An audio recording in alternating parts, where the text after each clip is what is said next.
Oi to the oi oi, and welcome back to PickItUpGaming. Hope you're all doing well, you explorers of the wildlands of the wiki wild wild west. Remember that bad film with Will Smith? He turned down the Matrix to go to the wild wild west.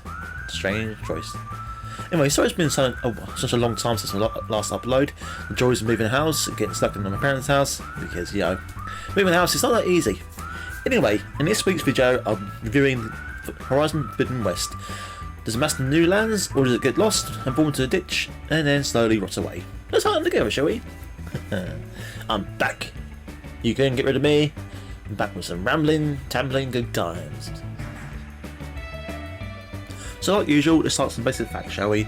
Horizon Forbidden West is a 2022 action role-playing game developed by Guerrilla Games and published by Sony Interactive Entertainment.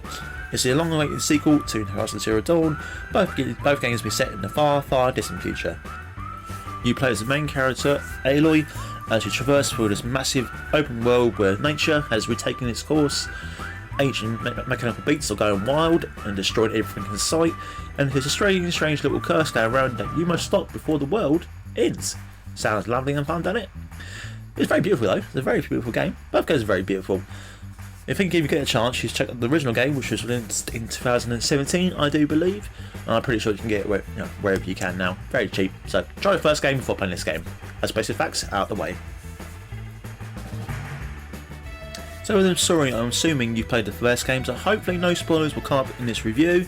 But if it does, consider this your warning. Alright, so following the events from the first game, 6 months after beating Hades, Aloy sets off to the Forbidden West to find Gaia in the hopes to stop its deadly plague destroying the world and corrupting machines, and to restore the planet's rapidly degrading biosphere. And along Aloy's journeys into the Wild West, she faces new tribes who are warring with each other, having their own difficulties and battling new giant machines, roughly based on some kind of dinosaurs, some kind of real life animals. Look, that's the best bit about the game, really, to be fair, it's the machines. Also along the way she faces some old foes, some returning friends, and some returning enemies. Also she faces some strange people from...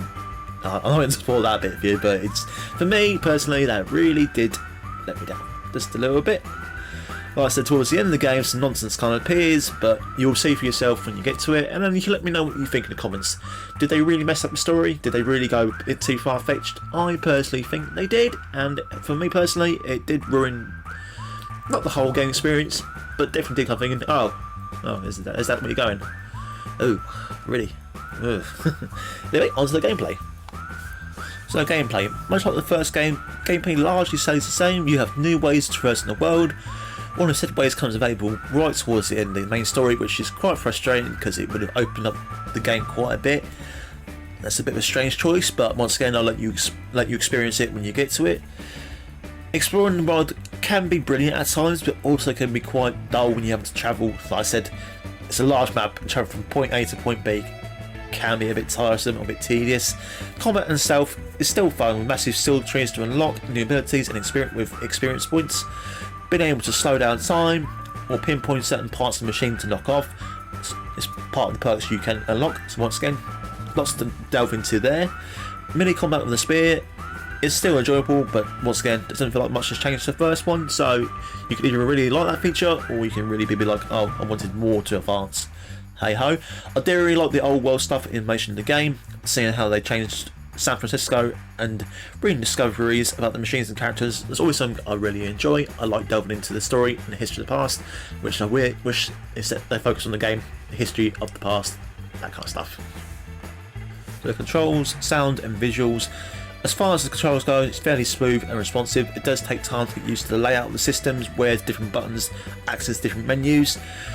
Obviously, use different certain abilities, turning off missions or marker points. That can be a bit strange sometimes. Especially the vista points, you know what I mean. Or even accessing the hub. Using the weapon wheel is easy enough though. Using the bow is straightforward, so in that regard it's pretty easy. Where the game really stands out, and you'll notice it straight away, is in the visuals and the sounds. It looks absolutely beautiful. Running from the seas to the mountains to the greenlands, this game looks visually stunning. So for the PS5 it's fantastic, and that's one of the best things about the game. If you said, the part I enjoy about exploring in the world is just looking around and see how beautiful things. Go to the sea and look how beautiful the sea looks. One of the best looking games out there currently, and it sounds amazing too. Voice acting for the large part is great. and enjoyable. There's a few characters I found really irritating, but that is just me. And once again, let me know what you feel like in the comments. So my final thoughts. Although this game is visually stunning and the story is mostly enjoyable, some of the choices Guerrilla Games made regarding the story direction was fairly disappointing.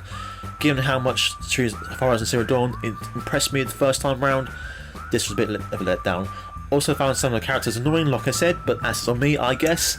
I just wish they focused more on the machine and the old world aspect rather than going the direction that they did. So with that saying, only a small amount of improvements, but still, it's one of those games you have to pick up and you have to play it eventually. I think now it's been a year on, it's quite cheap, so I'll give it a 7 out of 10 overall.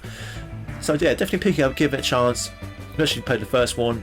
It's definitely a fun story, if not as good as the first one, but still enjoyable all the same. Anyway, dudes and dudettes, I'll see you next time in the next video. Don't forget to keep safe and keep strong. I'm always here if you need me, and once again, have a Merry Christmas, because this video's come out in December. Hope next year brings you the best of luck. Speak soon. Bye!